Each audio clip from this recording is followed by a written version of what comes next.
sur la route pour vous mettre au vert et vous mettre à table en famille ce week-end. Alors en petit comité, on fait attention évidemment, on respecte les règles sanitaires. Chers amis, chers auditeurs, Ophélie, Yves, écoutez bien ces jolis noms. Asperges, agneau, chocolat. Eh bien voilà la Sainte Trinité que nous avons retenue pour vous. On va commencer par les asperges, la saison est lancée. Et vous pourrez voir la vidéo sur Europe 1. Regardez la mine réjouie d'Yves Candebord quand on dit le mot asperge. Alors là, c'est la verte que vous avez cuisinée, on en parlera dans un instant. Mais on va commencer par la blanche pour expliquer à nos auditeurs les différents terroirs. C'est quoi votre préféré, vous, Yves? Oh, j'ai pas de préféré, Laurent. C'est Non. deux produits différents. Ouais, C'est je le suis même d'accord. nom avec deux produits différents, avec des caractéristiques gustatives différentes. Il y en a une qui est très facile à préparer, c'est la verte, parce qu'il n'y a pratiquement aucune préparation. Ouais, pas Tandis que la d'épluchage. blanche, il faut l'éplucher. Voilà. Et votre préféré, Ah, vous, moi, j'adore Ophélie? la blanche. Ouais. Franchement, j'adore la blanche. J'ai déjà commencé et je me suis rendu compte parce que ça fait quoi? Ça fait 10 jours à peu près que j'en mange. Et j'en avais laissé un petit peu traîner dans le frigo. Elles avaient commencé à se dessécher. Et ben, comme n'importe quel légume vert, vous la remettez à tremper dans de l'eau tiède pendant 20 minutes, qu'elles se réhydratent. Et elles étaient tellement bonnes. Je ne croyais pas Vous mes papilles. préférez la blanche, donc vous êtes bien une fille de l'Est, parce que Ouais. dans l'Est, on mange beaucoup Absolument. d'asperges blanches. Mais- Dans le Sud, dans le Midi, on est beaucoup plus porté sur l'asperge verte. C'est Hein. tout simplement, dans l'Est, malheureusement, là. Attention à ce que vous allez dire. Non, mais il faut expliquer la différence entre les vertes et les blanches. En fait, quand c'est la culture, dans l'Est, Il y a pas on de les lumi- cache. Oui, Elles ne voient le soleil que dans l'assiette. oui, parce qu'il y a tandis- trop de lumière dans l'Est, il y a trop de soleil, donc on les laisse sous la Tandis butte. que dans le sud, on les laisse pousser à l'air. Donc il y a le soleil, la chlorophylle, et elles s'épanouissent.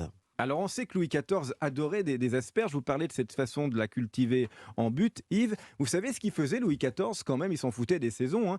Le gaillard, il prenait des asperges qu'il faisait cultiver par la Quintinie et il en voulait toute l'année des asperges blanches. Donc on avait trouvé un système de fumier pour réchauffer la terre pour que le roi mange des asperges blanches toute l'année. C'est vrai que c'est un produit de luxe l'asperge Alors, blanche. Hein. c'était un produit de luxe. Quoi. Ça, c'était, ouais, oui. ouais, à l'époque, c'est vrai que. Oui, oui. Bon, je me rappelle quand je suis arrivé à travailler dans les fin des années 70 à l'hôtel Ritz, le plat emblématique du début du printemps, c'était la fameuse asperge blanche sauce mousseline avec encore un peu de râpé de truffe toute la fin de saison de la truffe qui était si chère à Auguste Escoffier. Voilà, donc c'est vrai que jusqu'au 19e siècle, milieu 19e siècle, Ouais. c'était un grand produit de luxe, l'asperge blanche. Il y a plein de terroirs d'asperges blanches, hein, Ophélie, en France, il y en a dans la Loire, il y en a en Alsace. Il y Absolument, a la où elles sont fameuse plutôt asperge des blanchâtres. Landes. Hein. Ah oui, alors les Landes, mais il y a plus de 4000 tonnes produites, 4000 tonnes d'asperges en 2019. C'est un quart de la récolte française, c'est le plus grand territoire d'asperges. Ouais. Il y a aussi l'asperge du Blayais qui bénéficie d'une indication géographique protégée. Je suis allé la cultiver et la récolter là-bas, moi, effectivement. C'est une asperge blanche, très douce, presque lactée, on pourrait dire, qui est fondante. Alors, j'étais dans le Grand Est, hein, je vous le disais au début de l'émission en reportage cette semaine. La récolte de l'asperge d'Alsace commence à peine. J'étais avec Olivier Nasty, le chef étoilé du Chambard à Kaysersberg, et je peux vous dire qu'il a une technique imparable pour la cuisson de l'asperge blanche. Et ça va parler à vous, chers auditeurs, qui la trouvez parfois un petit peu flotteuse, un petit peu filandreuse.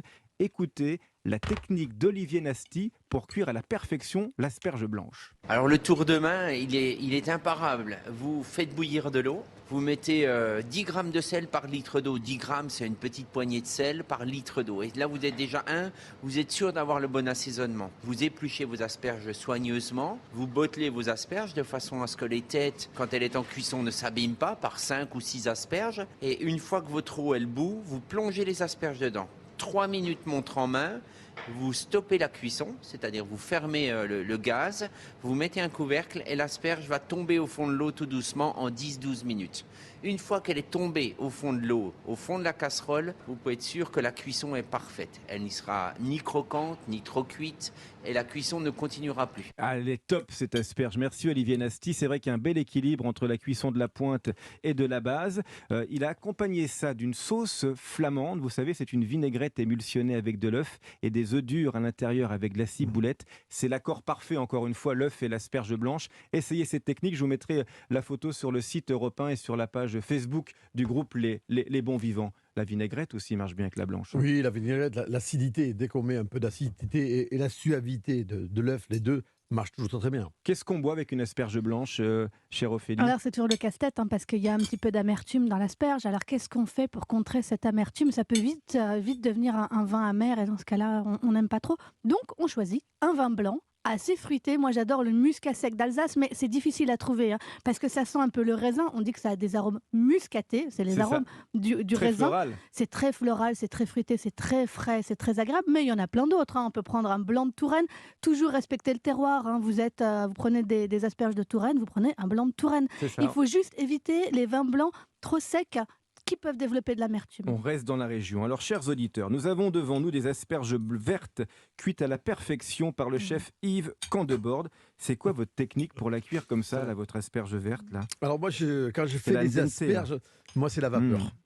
Ah Alors ouais. moi je trouve déjà qu'à la vapeur, à la maison, Mm. c'est très facile. Voilà, comme disait Olivier, c'est vrai que quand on veut les cuire dans une casserole, il faut les botteler pour pas que les têtes s'entrechoquent pendant la cuisson.